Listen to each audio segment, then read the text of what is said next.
Discretion is advised.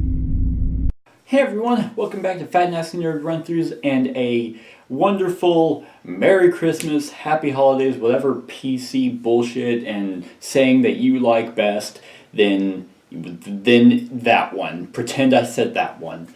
No, this is actually the first time I'm going to be doing kind of a Christmas video.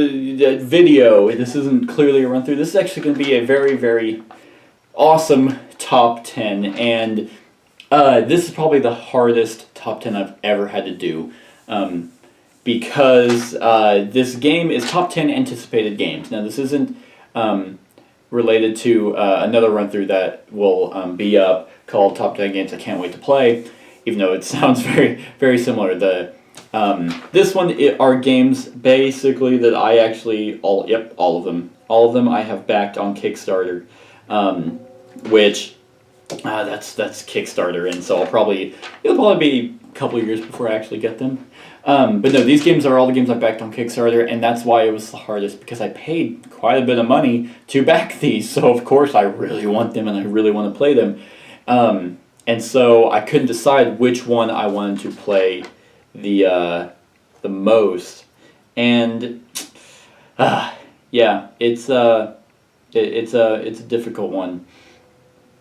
But anyway, we are actually going to be starting this list with an honorable mention, and that is Feudum. Now, Feudum looks basically like this weird, quirky hand management, resource management game, that the only thing I truly have to go off of this game is, one, the artwork looks very, very weird but colorful and pretty. And the video of their advertisement, kind of telling you what the game was about.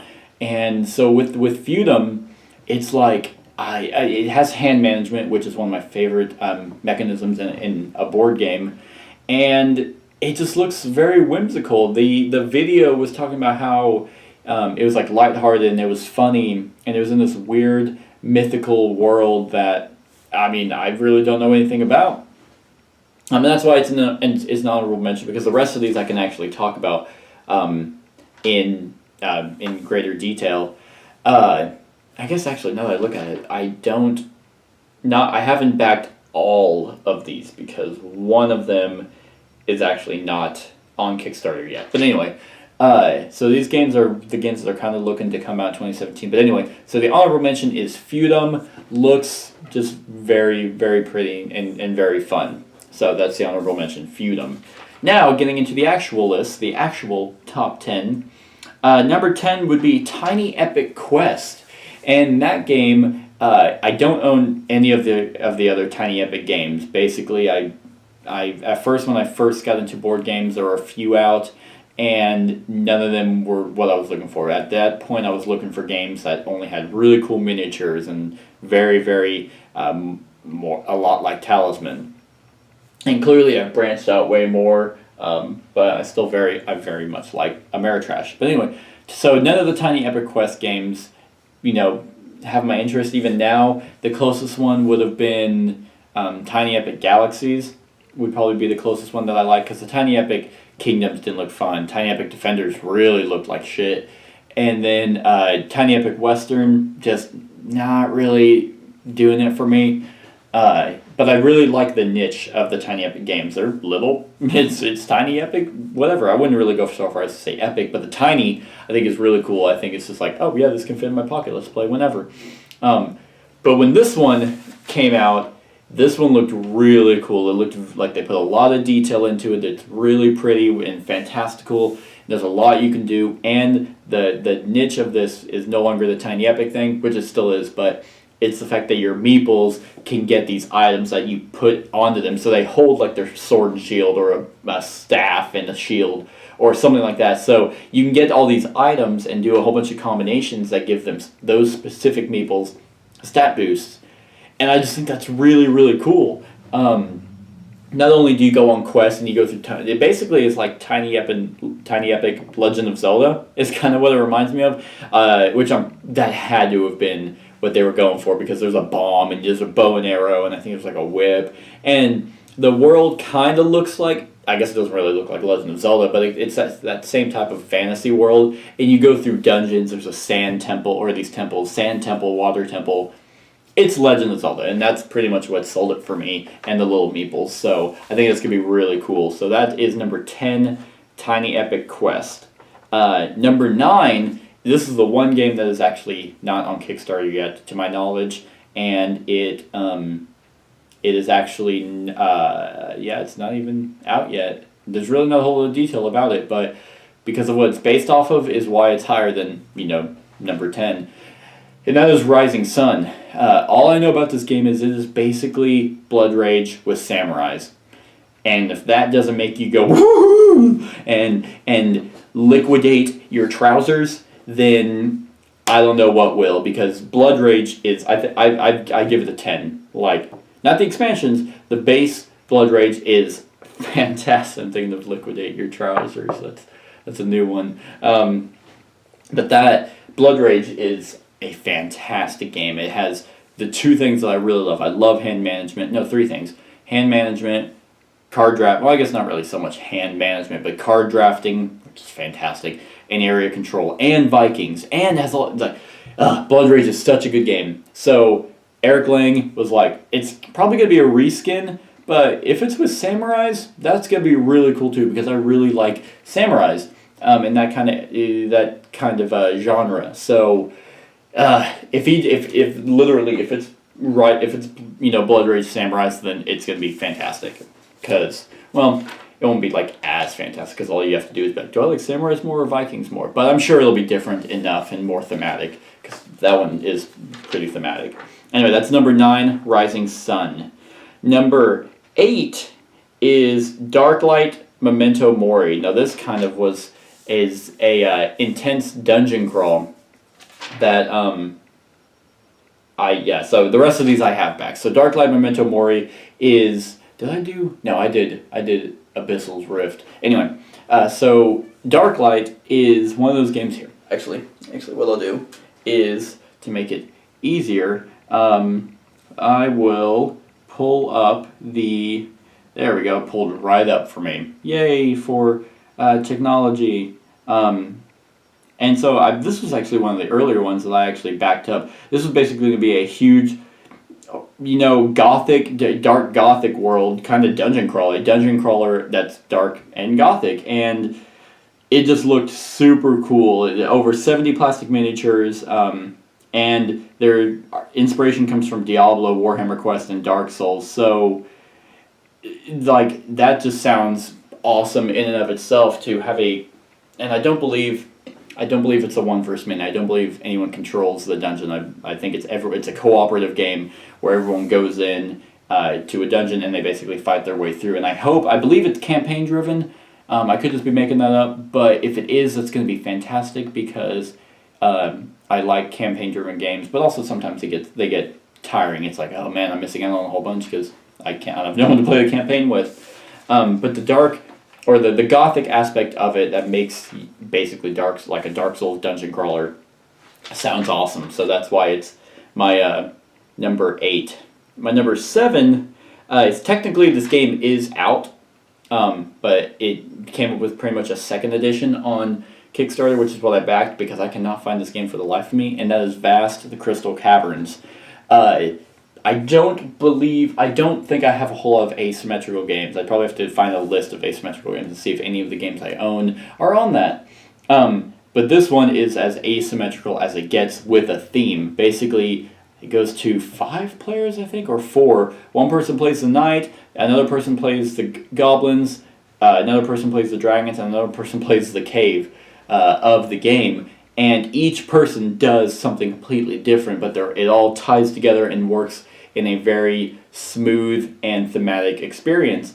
The knight is basically going and trying to kill the dragon. The dragon is trying to escape and not be killed by the knight.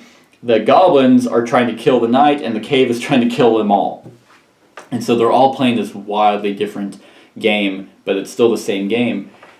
And what I backed on Kickstarter actually comes with miniatures. I don't really know what the actual game looks like that came out because it is out. People have it. I clearly don't, because I don't know where the hell it is. I can't find it anywhere.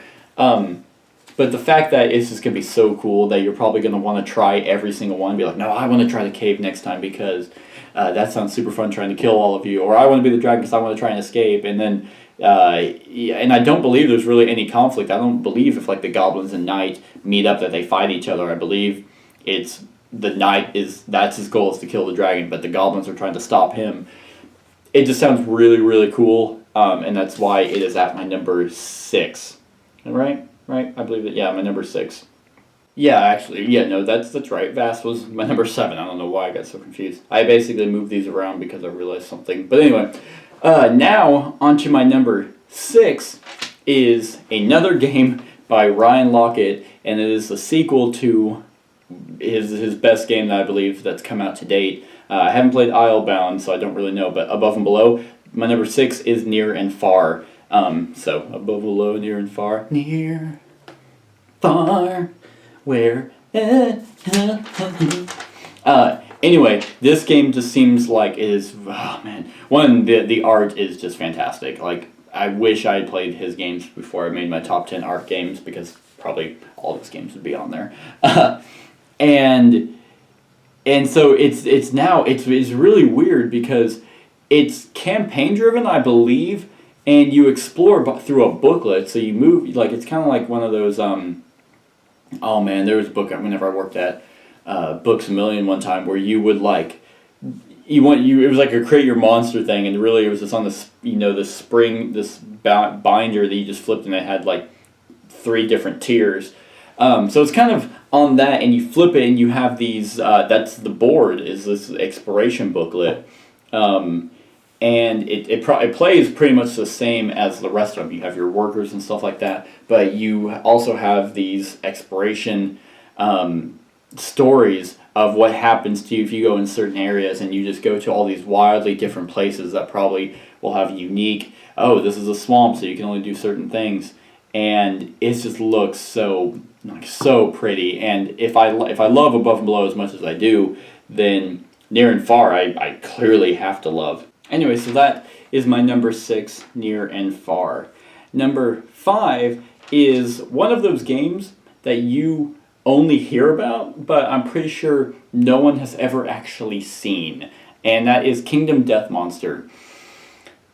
Okay, what to talk about with this game? Because one, this game is ridiculously expensive. This is actually, every other game on here I have paid for, and I will be getting a copy. Kingdom Death Monster is still going until it's made like $8.5 million because everyone was like, "Oh, I've never seen this game. This is my chance to get it."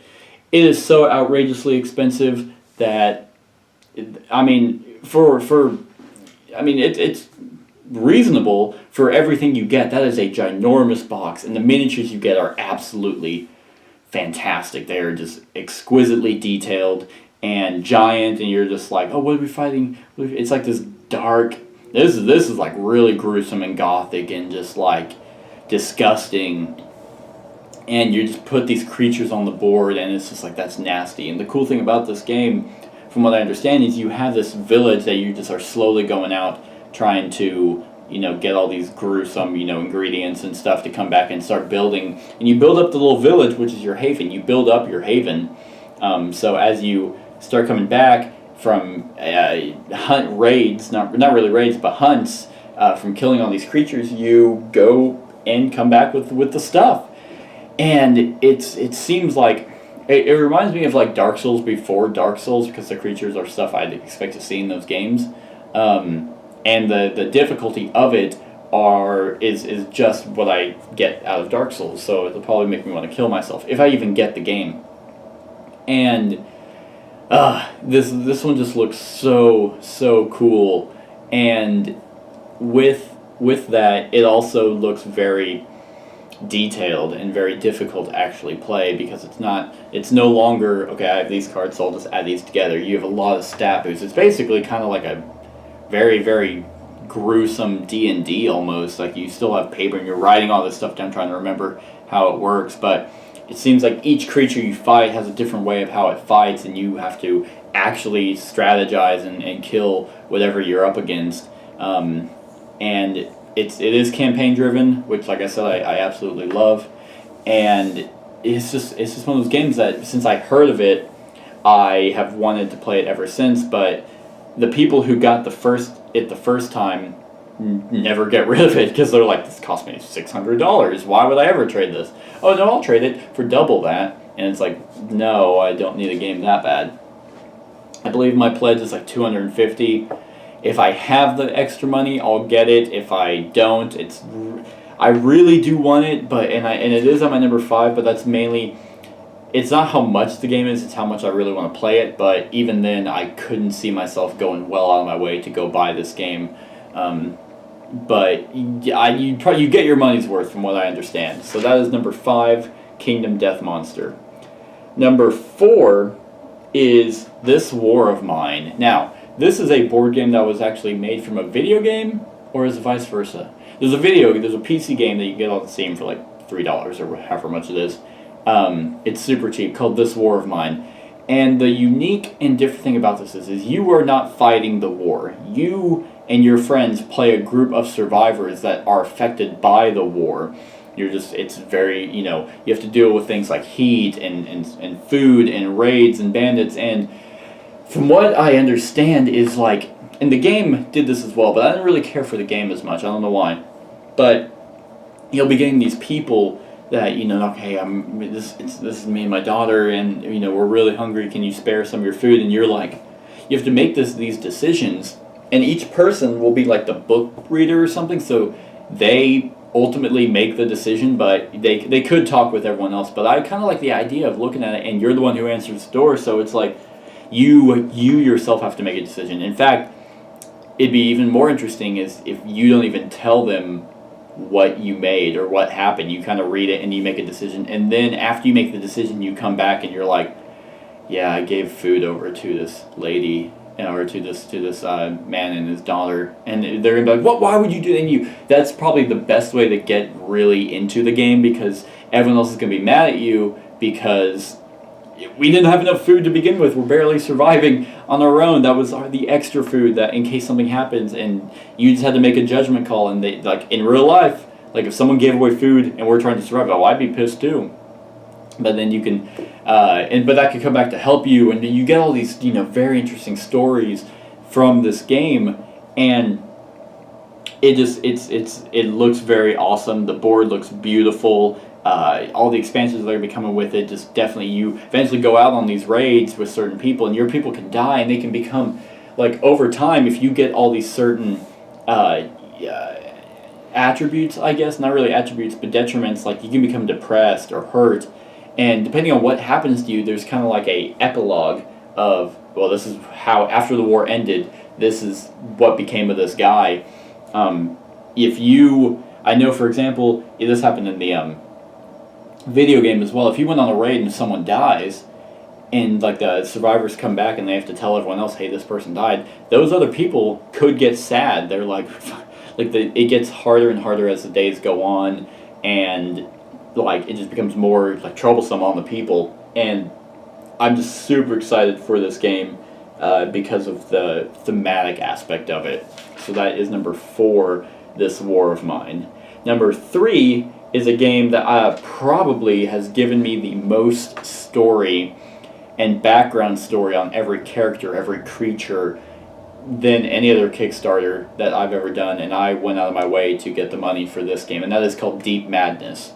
Deep Madness is kind of like this Cthulhu horror-esque game. It's another dungeon crawl, but definitely way more, not really, it's kind of Cthulhu-like, and it's essentially a dungeon crawl, but the reason why it's at number 3, it's so high, is because of how much detail they have put into the game. They have a backstory on every character that's coming in. They have a backstory on every monster, and throughout the board, so every creature does something different. There's ones that, like, they don't even willingly attack you, but if they're in the same area, they just kind of make you, like, depressed or something, or they make you, like, suicidal, so you start getting affected by that. And there's other things that if the lights are out, then they come out and they do, wicked, evil things to you. And there was like stories for all of them. I have tons and tons of emails by this company that was giving out all these, very well detailed stories that I only can hope are actually in the game. And once again, I believe it's campaign driven, but I actually don't know for a fact. I hope it is, because with Deep Madness, and it's funny, I'm not talking about this one as much as this War of Mine, but because of the flavor text of everything that they sent me, I was just like, God damn, like that just sounds so cool, so gruesome and dark, and I'm super excited for Deep Madness. So that was number 3. Number 2, and I've actually mentioned this twice now, but I mentioned in passing as a video game, but number 2 is Dark Souls. At that point, before Kingdom Death Monster, Dark Souls, I think raised like $6 million or something, which is to be expected because it's a very, very popular video game series. I respect Dark Souls. I do not play Dark Souls because of the fact I like a cohesive story, and if that's there, I can't find it. I know very much that it's basically figure it out yourself, explore the world, but I also don't like games that are hard for the sake of just being hard. Like this game could have been challenging, but it's basically like, oh, you got hit once, you're dead. That's cool. Oh yeah, start all the way over. Oh, how you level up? Yeah, you got souls. Yeah, they're all gone. But as a board game, I feel like I'd like it a little bit more because it's definitely more my element now. But these miniatures look fantastic. I was talking about how amazing Kingdom Death Monster miniatures look. These look just as good. And I will actually recognize some of these. And the way that the combat works is very innovative as well. Each creature has their own deck, their own combat deck that you'll shuffle and they'll do certain things, but then once their combat deck runs out, that gets flipped, and now you can kind of start predicting, and if you can plan out, this is what he's going to do next. I remember, so we can plan. And how you fight, how the combat works is you basically have a bar of your health and stamina. So as you do certain actions, it costs stamina, and it's like, okay, you can push yourself as much as you want, but if you take damage that meets your stamina because it's on the same line, you die. So it's like, okay, can I do enough damage to actually kill this thing right now, or should I wait and rest and not die? But as you take more and more damage, the less actions you can actually do, and that tussle of trying to think of how to fight this thing with your friends is really, really awesome. And that's all I've really seen is the combat tutorial of how combat works, and I think that's going to be really, really cool. The other aspect, I don't really know a whole lot about. I don't know if it's literally just combat after combat, but I'm pretty sure it'll probably be kind of like a dungeon crawl. There'll be a bunch of tiles that you'll be going through that will that you'll level up, and you'll level up these characters and make them super strong, and you'll fight. It is campaign driven, and it's basically like mini area, and it kind of stacks over time. So eventually you get to like the final boss, and hope you can kill it then. But it's Dark Souls, and like I said, I respect Dark Souls very much, but I do not play them because they make me very, very mad. But that is number 2, Dark Souls. And my number 1 of the top 10 anticipated games is the one game on this list that I've actually done a run-through for and have tested myself. So I could be biased, and I'm pretty sure I am, because I really, really like this game. And I'm actually friends with the designer on Facebook, and so we still actually keep in touch. And so I got it whenever it was back on Kickstarter, and now they've made their goal, which is awesome. And that is Overlords of Infamy. So David, thank you very much for turning me onto your game, giving me the chance to do your read over your rules and give my opinion. And oh man, there are not a lot of games that are serious games.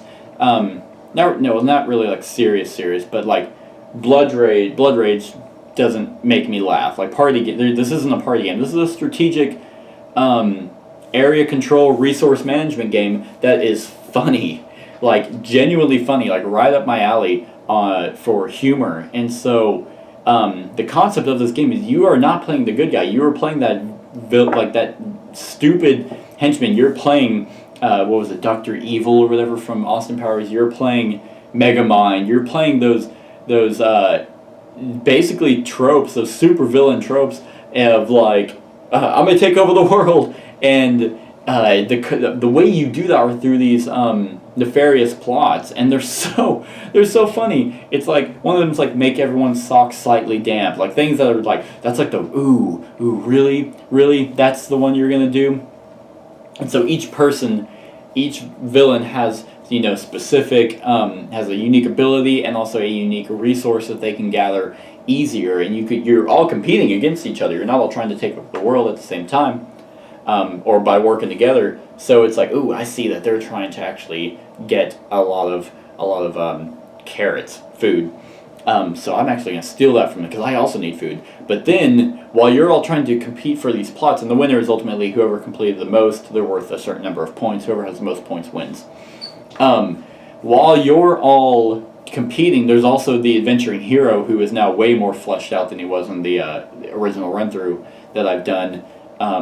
And he's actually a playable character as well. If you have 5 people, if you have 5 people, one of them can play the hero, and he basically is out to stop you. So he can kill your lackeys. He can basically take your resources. He can basically ruin everything. But in a 4-player game or anything under that, we are the ones that control him. So we use him to our advantage, get him away from us, or have him go and kill their lackeys. But also, while you're comparing and doing all this stuff, you are you can do acts of espionage, so you can spy on your other competition. You can look at their plots, or you can go out and kill their lackeys and do stuff like that.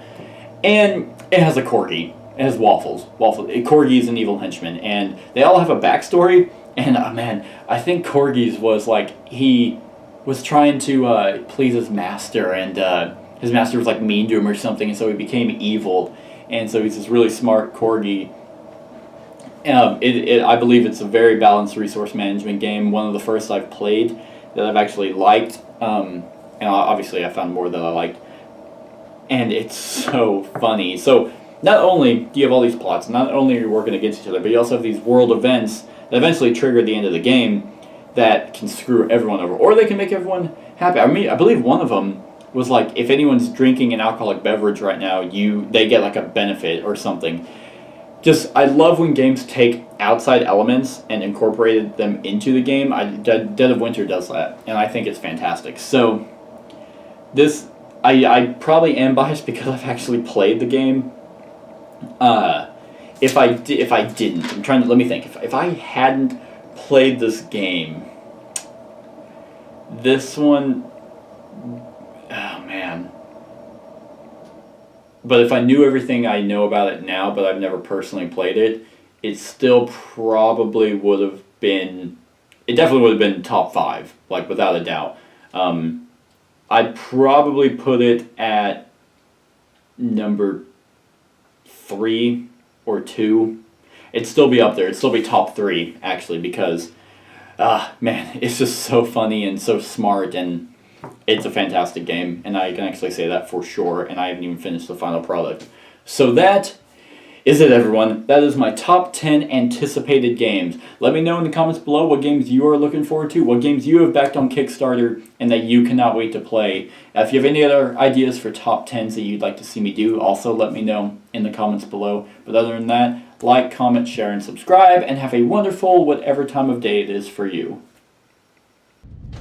Hey everyone, thank you for watching, and I hope that you enjoyed the video. If you want to help out the channel, I have my Patreon link right there. If you want to make some suggestions on board games you'd like to see us run through, I have my board game geek list right there.